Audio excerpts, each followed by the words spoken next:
जय श्री राम, जय जगन्नाथ, जय महाकाल।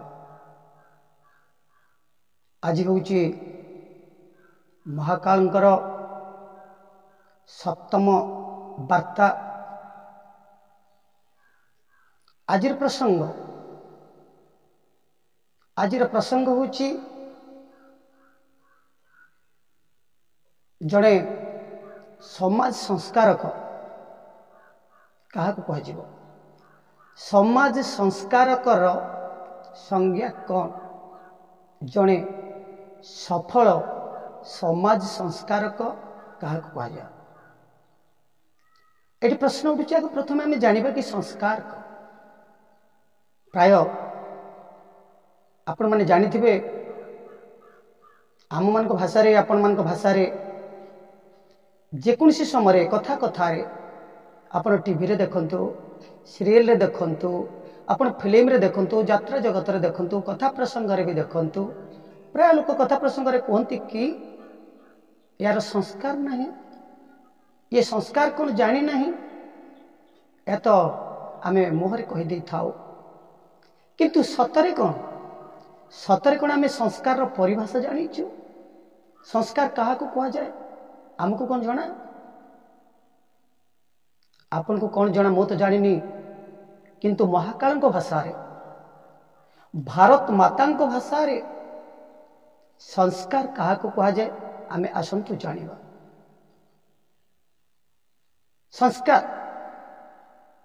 संस्कार अर्थ होची परिष्कृत, संशोधित, जाऊ कहती सफा। संस्कार से ही तत्वर नाम जो कर्म करने द्वारा जेकोसी व्यक्ति वस्तु जेकोसी जिनिष मध्य संस्कार द्वारा पवित्र होता है, परिष्कृत होता है, परिमार्जित होता है। देखंतु गोटे उदाहरण देवी आपण मानकु। माटी तलु आमको कौन मिले? आपनकर पेट्रोल मिले, डीजेल मिले, बा किरोसिन मिले, सोना मिले, लोहा मिले, जहाँ भी खनिज पदार्थ मिले से संस्कारित ही न थाए। धरतु आमे माटी तलु बाहरी थिबा कौन से पेट्रोल को सीधा सड़क आमे जदि कौन सी गाड़ी रे पकेबा से कौन सीधा सड़क चली पारिबो कि? केबे भी चली पारिबो नहीं। काहे कि ना से संस्कारित ही नहीं, माने परिष्कृत ही नहीं, परिमार्जित ही नहीं। तेणु लुहा जदि कौन सी लुहा भी आपनकर माटी भितर बाहरुछि बा सोना भी माटी भितर बाहरुछि, ताको आमे कौन सीधा सड़क उपयोग करि पारुछु कि? करि पारु नाहु। काहे कि ना ताको हमको संस्कारित करबा को पड़ुछि। सोना भी सेमती सीधा सड़क आमे लागि परिबानी। ता भितर जो मैला अछि, ता भितर जो अलिया अछि, ता भितर जो कुसंस्कार गुड़ाक पूरिकी रही मैला गुड़ाक आमे ताको कौन करबा? धोइबा को पड़िबो, परिमार्जित करबा को पड़िबो। तापरे जाई आमे तार फायदा उठै परिबा। ठीक सेमिति जन्मनं जायते शूद्र संस्कारात् द्विज उच्यते। मनुष्य जिते जन्म हुए मातृगर्भरे ताको शूद्र कहा जाए। एटा हूँ वास्तव सत्य। कहीं शूद्र कहा जाए? से 84 लाख जोनिर भ्रमण करके विभिन्न प्रकार पशु पक्षी कीट पतंग तंतु नहीं। सुतरां ता भितरे पशुत्वर स्वभाव फुल होगी अच्छी। तेणु से मनुष्य पर सीधा सड़क उपयोगी नुह। जेकोसी कार्य करिले ता भितरे पशु स्वभाव रहिबाटा सुनिश्चित। केबे भी मानविकता स्वभाव आसीबो नहीं बिना संस्कार रे। तेणु कौन कराई जाए? संस्कारित हेबा पई जन्मनं जायते शूद्र, माने द्वितीय जन्म हबार आवश्यकता अच्छी। द्वितीय जन्म आवश्यकता अच्छी।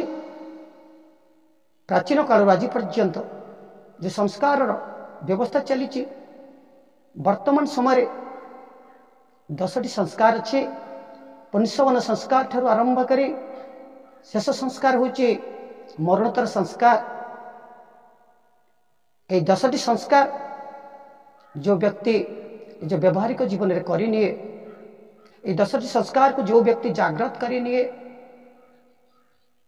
से जड़े संस्कारित व्यक्ति हो पार। आसंता पर्याय आसंता काली अष्टम पर्याय भारत माता वार्ता माध्यम महाकाल वार्तार आपण मान 10टी संस्कार विषय सूचना दिज्व। किंतु ये जो संस्कार कथा उठिला आमको द्वितीय जन्म हवा को पड़ो। ये द्वितीय जन्म हवा को पड़ो आमको जे आमे माटी भितर बाहरीचु मातृगर्भर जो जन्म हो आम भितर पशुत्व संस्कार अच्छे माने मैला मोटामोटी भाव अच्छी कहीं जो मातृगर्भर आम जन्म नहीं सी है आमर स्थूल माँ स्थूल पिता। किंतु आमे जिते संस्कारित हवा आउ थे जन्म ना सीटा भारत माता गर्भर अविश्वनीयता है आमर पिता भारत है आमर माँ ये आमर सूक्ष्म माता परम पिता है आमर सूक्ष्म पिता। तेणु यही जिते आम मनुष्य परमात्मा और भारत माता औरसर द्वितीय जन्म आम होता ताहले आम संस्कारित हो जाता आ द्वितीय जन्म नहला पर्यंत आम केबे भी संस्कारित हेनु बोली बुझाଯିव। आ संस्कार विहीन मनुष्य पशु सहित समान। ये महाकालंकर विचार ये भारत मातार विचार ये हूँ भारतीय धर्मशास्त्र विचार ये हूँ भारतीय धर्मग्रंथ वेद आउ गीतार विचार। तेणु संस्कार विहीन मनुष्य पशु सहित समान। ताले जो व्यक्ति निज जीवन रे संस्कार को जोड़ी नहीं थाए तार कौन लाभ होता है ना से व्यक्ति एते परिष्कृत होता है जे एते परिष्कृत होता है जे ता दृष्टिकोण एते परिष्कृत होता है जे से तुच्छरु महान ससीमर असीम अणुरु विभु बद्धरु मुक्त पशुरु देवता दानवरु मानव मानवरु महामानव महामानवरु देवमानव स्तर को अग्रगति करता है। किंतु संस्कार विहीन मनुष्य से पशुरु कीट कीटरु नर पिशाच आहरी कौन ब्रह्म राक्षस पर्यंत से पहुंची जाता। संस्कार विहीन जस्ट गोटे उदाहरण आपन को देवी थरे आपन जानिथिबे 100 भाई द्वापर जुगर जो दुर्योधन तांकर थिले 100 भाई आउ पंचु पांडव थिले 5 भाई। उभय भाईंकर एकमात्र गुरु थिले गुरु द्रोणाचार्य। थरे कौरव मानकर मुख्य दुर्योधन को तथा पंचु पांडवंकर मुख्य युधिष्ठिर को गुरु द्रोणाचार्य निज पाखक डकैले। ये 2 जन होचंदी शिष्य तांको डकैले। गुरु द्रोणाचार्य दुर्योधन को आदेश देले जे बाबा रे तू जा स्वर्ग मर्त्य पाताल बोलिक आसबू आ कौन नहीं कि आसबू साथी रे संसार रे जेते भल लोक अछंती जेते भल लोक अछंती से समस्त को आनी मो पाखे हाजर करिबू। युधिष्ठिर को कहले आदेश दिया गला। गुरु द्रोणाचार्य आदेश देले युधिष्ठिर को जे बापा तू भी जा स्वर्ग मर्त्य पाताल को जेते खराब लोक अछंती संसार रे तांको ने मो पाखक आनी हाजर कर। उभय 2 भाई दुर्योधन गले एणे युधिष्ठिर भी गले। दुर्योधन हेले संस्कारहीन तांको भितर से संस्कार को जागृत करी नथिले। तांको भितरे संस्कार जीरो बैलेंस थिला। से जुड़ी हुई नथिले भक्ति जोग ज्ञान जोग आ कर्म जोग सहित से संहार करि पारि नथिले। अज्ञान रूपक शक्ति अभाव रूप शक्ति तथा अशक्ति को से संहार करि पारि नथिले। तेणु सी जिते जो भी देखिले जिते भल लोक को देखिले जिते मुनि ऋषि देवता जहाँ को भी देखिले समस्त आखिरी देखागला निजर दृष्टिकोण देखागला कौन ना समस्ते गोटे गोटे खराब मनुष्य जड़े भी भल मनीष से पाइले नहीं स्वर्ग मर्त्य पाताल बोली से शेषर हारासमेंट आसिक आसिले गुरु पाखक एड़े युधिष्ठिर भी जाइछन्ति तांको कहा जाइछि जे आपण जाई जेति खराब लोक अछन्ति तांको नेक आसीबाको किंतु युधिष्ठिर तो संस्कारवान थिले से तांको जीवन रे जोड़ी देथिले भक्ति जोग ज्ञान जोग आ कर्म जोग को तेणु संस्कारवान थिले धर्मराज युधिष्ठिर तेणु से माने जेते खराब लोक देखिले जेते भयंकर राक्षस को देखिले भी तांको दृष्टिकोण हिसाब रे कौन देखा जाउथला ना से जणे बहुत भल मनीष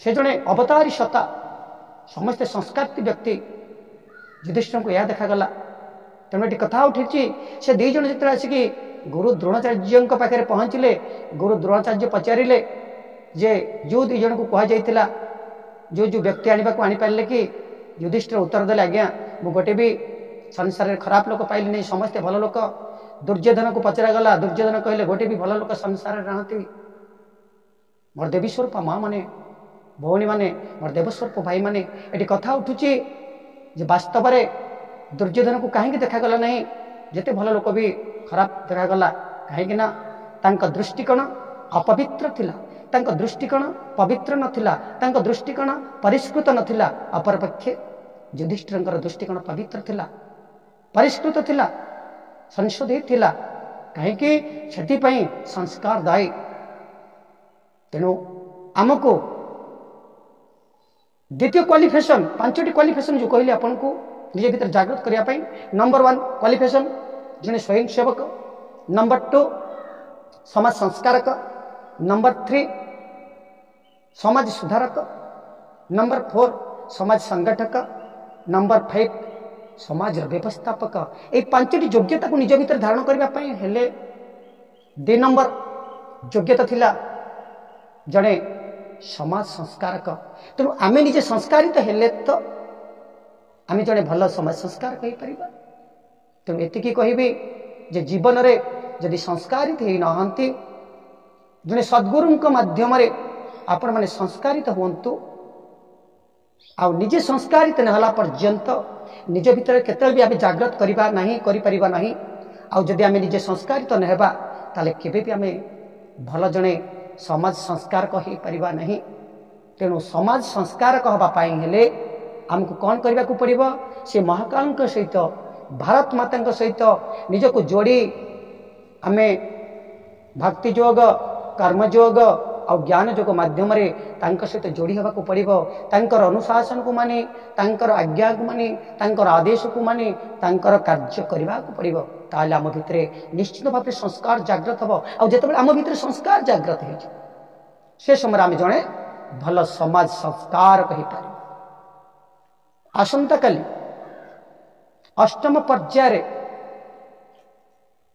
आमे आपण को वार्ता देबो से संस्कार विषय जो 10टा संस्कार कहली से 10टा संस्कार कौन कौन आ कहार कौन कर्तव्य कौन काम से विषय सूचना दे जीवो 8म पर्याय जय श्री राम जय जगन्नाथ जय महाकाल